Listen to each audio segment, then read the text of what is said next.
পরিত্রাণ পাওয়ার পর পরিত্রাণ কখনো হারায় না। এই শিক্ষাটা দিলে অনেকে মনে করে যে এই শিক্ষা দিলে মানুষ পাপ করা শুরু করবে। মানুষ মনে করবে পরিত্রাণ তো কখনো হারাবে না, যা ইচ্ছা তাই করাই যায়। এই চিন্তাটা কিন্তু ভুল। কারণ পরিত্রাণ পাওয়ার পর বিভিন্নভাবে পাপ করলে যে কিছুই হবে না তা কিন্তু না। যেটা আমিও আমার ভিডিওতে বিভিন্ন সময় বলি বা বাইবেলেও স্পষ্ট করে লেখা আছে, পরিত্রাণ পাওয়ার পর কেউ যদি পাপের দিকে এগিয়ে যায় ঈশ্বর অবশ্যই তাকে চেতনা দেন, প্রেরণা দেন। তিনি যে সব ক্ষেত্রে সঙ্গে সঙ্গে শাস্তি দেন তা না। কিন্তু ঈশ্বর যদি দেখেন যে মনের কঠিনতা আসছে, হয়তো সে যিশুকেই একমাত্র মুক্তিদাতা হিসেবে বিশ্বাস করে, কিন্তু বিভিন্ন ক্ষেত্রে বিভিন্ন বিষয়ে যদি মন কঠিন করে মানুষ বা পাপের দিকে এগিয়ে যায়, হয়তো ঈশ্বর চেতনা দিচ্ছেন কিন্তু সে ফিরছে না, তার হয়তো কিছু মুখের ভাষা বা কিছু ছলচাতুরি বা এরকম কোনো বিষয় আছে যে সে করে যাচ্ছে, তাহলে কিন্তু ঈশ্বর শাসন করেন। সেই শাসন কিন্তু যন্ত্রণাদায়ক হতে পারে, সেই শাসন ক্লেশদায়ক হতে পারে, সেই শাসন কিন্তু জীবনে অনেক বড় সমস্যাও আনতে পারে। ঈশ্বর পরিত্রাণ কেড়ে নেন না, কারণ পরিত্রাণ পাওয়া ব্যক্তিকে প্রভু যিশু বলেছেন সে কখনো তৃষ্ণার্ত হবে না, অর্থাৎ পবিত্র আত্মা তাকে কখনো ছাড়ে না।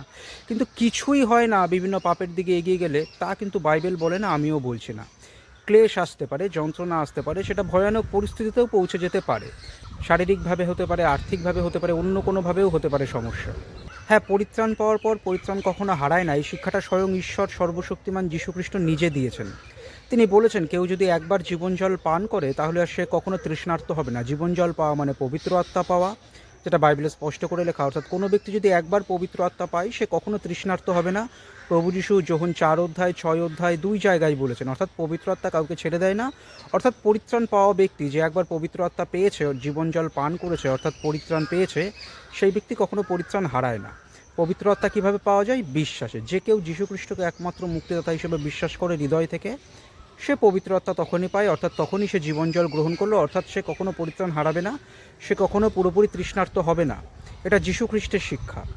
তাহলে পরিত্রাণ যদি না হারায়, তাহলে এই যে যুক্তিটা অনেকে দেয় যে মানুষ তো তাহলে পাপ করে বেড়াবে, মানুষ তো পাপ করার লাইসেন্স পেয়ে গেল, কিন্তু তা না। পরিত্রাণ পাওয়া ব্যক্তি ঈশ্বরের আত্মিকভাবে জন্ম দেওয়া সন্তান, অর্থাৎ সেই সন্তান হওয়ার ক্ষমতা সেই ব্যক্তির চিরকালের মতোই থাকে।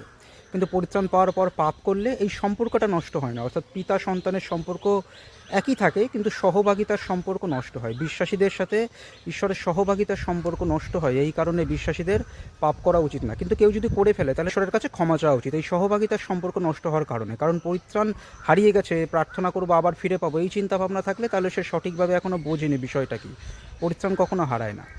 সুতরাং পরিত্রাণ কখনো হারায় না, এই শিক্ষাটা দিলে মানুষ যা ইচ্ছা তাই করবে, আনন্দের সাথে করবে, তা না। কারণ যখন এটা বলা হয় যে পরিত্রাণ কখনো হারায় না, যেটা বাইবেলেও স্পষ্ট করে শিক্ষা দেওয়া হয়, যেটা আমি বলি, তার সাথে সাথে বাইবেলে এটাও বলা হয়েছে যে ঈশ্বর কিন্তু শাসন করেন, যেটা আমিও স্পষ্টভাবেই বলি, এবং সেই শাসন কিন্তু যথেষ্ট হতে পারে, যথেষ্ট ক্লেশদায়ক হতে পারে। ঈশ্বর শাসন করতে জানেন, তিনি নিজ সন্তান হিসাবে গ্রহণ করেছেন বলেই তিনি শাসন করেন। তিনি জানেন কিভাবে শাসন করতে হবে, কিভাবে কার ভিতর থেকে কোন পাপটাকে দূরে করতে হবে। পরিত্রাণ হারাবে না বলে মানুষ পাপ করার দিকে এগিয়েই যাবে, এই জন্য এই শিক্ষাটা দেব না যে পরিত্রাণ হারাবে না, তা কিন্তু ঠিক না। কারণ এটা যীশুখ্রিস্টের শিক্ষা যে পরিত্রাণ কখনো হারায় না, এটা বাইবেলের শিক্ষা। প্রভু যিশু বলেছেন যে বিশ্বাস করে সে অনন্ত জীবন পেয়ে গেছে, তাকে বিচারে আনা হয় না, সে মৃত্যু হইতে জীবনে পার হয়ে গেছে। তিনি বলেছেন যে জীবন জল পায়, অর্থাৎ পবিত্র আত্মা পায়, সে কখনো তৃষ্ণার্ত হয় না। এগুলো প্রভু যিশুর নিজের কথা। অর্থাৎ পরিত্রাণ হারায় না, এই শিক্ষাটাই দেওয়া উচিত। তার সাথে সাথে এটাও বলা উচিত যে পাপ করলে কিন্তু ঈশ্বরের শাসন আসে, যেটাও যথেষ্ট যন্ত্রণাদায়ক, ক্লেশদায়ক হতে পারে। কিন্তু আমরা যদি এটা মনে করি যে পরিত্রাণ হারাবে না, এই শিক্ষাটা দিলে মানুষ পাপের দিকে এগিয়ে যাবে, তাই আমি আর বলবো না যে পরিত্রাণ হারাবে না, বা এই কথাটা কারোর বলা উচিত না, সেটাও আবার ভুল। কারণ পরিত্রাণ হারায় না, এটা ঈশ্বরের প্রতিজ্ঞা, এই প্রতিজ্ঞার উপর নির্ভর করতে হবে। আমরা নিজের ক্ষমতায় পরিত্রাণ পাই না, ধরে রাখি না। যীশুখ্রিস্টকে বিশ্বাস করে তার অনুগ্রহে পরিত্রাণ পাই, তিনি ধরে রাখেন। কারণ পরিত্রাণ পাওয়া ও ধরে রাখার মতো ক্ষমতা আমাদের মতো মানুষের নেই, এটা আমরা অনুগ্রহে পাই, অনুগ্রহে ঈশ্বর ধরে রাখেন, অনুগ্রহে ঈশ্বর বিশ্বাসীকে স্বর্গে নেন, বিনামূল্যেই নেন। কিন্তু যারা মনে করে পরিত্রাণ হারিয়ে যেতে পারে, তারা নিজের উপর নির্ভর করে, যীশুখ্রিস্টের উপরে না, যে নিজের ক্ষমতায় আমরা ধরে রাখবো, না পারলে হারিয়ে যাবে, এটাই বক্তব্য। তাহলে স্বর্গে উপস্থিত হওয়ার জন্য তো সেই ব্যক্তিরা নিজের ক্ষমতার উপর নির্ভর করে যে আমাদের ধরে রাখতে হবে। কিন্তু বাইবেল একটা শিক্ষা দেয় যে নির্ভরতা প্রভু যিশুর উপরে, যে তিনি ধরে রাখবেন।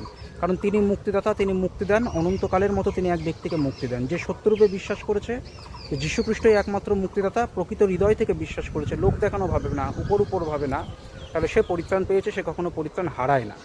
এবং পরিত্রাণ পাওয়ার পর বিভিন্নভাবে মন কঠিন করলে ঈশ্বর অবশ্যই চেতনা দেন, আবার অনেক ক্ষেত্রে শাসন করেন, যা যন্ত্রণাদায়ক হতে পারে, এমনকি স্বর্গের পুরস্কারও হারাতে পারে বিশ্বাসী পার্থিব জীবনের ভুলের কারণে। অর্থাৎ পরিত্রাণ না হারালেও মানুষের যন্ত্রণা পাওয়ার, ক্লেশ পাওয়ার সুযোগ হয়ে যায় যদি সে বিশ্বাসী হওয়ার পর বিভিন্নভাবে পাপ করে, স্বর্গের পুরস্কারও হারাতে পারে। অর্থাৎ আমাদের বিশ্বাসী হিসাবে পাপের দিকে এগোনো উচিত না। এটাও আমাদের মনে রাখা উচিত যে পরিত্রাণ কখনো হারায় না।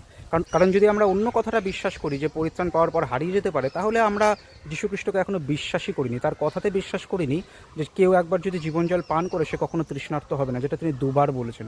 বা তাকে নরকের বিচারে আনাই হয় না, সে মৃত্যু পার করে জীবনে প্রবেশ করে গেছে। এই কথাগুলোর উপরে তাহলে তার বিশ্বাস নেই, অর্থাৎ সে এখনও প্রভুতে বিশ্বাসী হয়নি, পরিত্রাণ পায়নি। পরিত্রাণ পাওয়ার পর কখনো হারায় না, এটিই সুসমাচার, এটিই বাইবেলের শিক্ষা, এটিই সঠিক শিক্ষা। এইটাই যদি বিশ্বাস না করি আর যিশু যিশু বলে ডাকি, তাহলে কিন্তু কোনো লাভ নেই, তাহলে আমরা তার অনুগ্রহের উপর নির্ভর করছি না।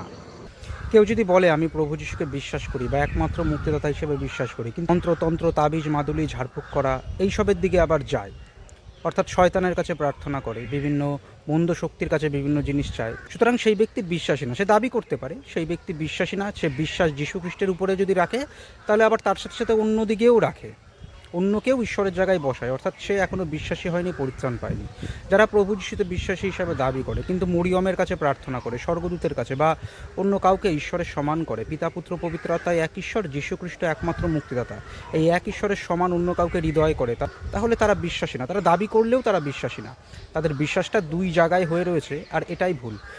একমাত্র যীশুখ্রিস্ট মুক্তিদাতা, পিতা পুত্র পবিত্র আত্মা এক ঈশ্বর, এই ঈশ্বরের উপর নির্ভর থাকতে হবে যে প্রভু যীশু আমার পাপের জন্য জীবন দিয়েছেন, উত্থাপিত হয়েছেন, তিনি সমস্ত কিছু করেছেন বলে আমি মুক্তি পাই এবং স্বর্গে আমি উপস্থিত হবই। এটা তার অনুগ্রহ, অর্থাৎ বিশ্বাসটা শুধুমাত্র তার উপরে থাকবে।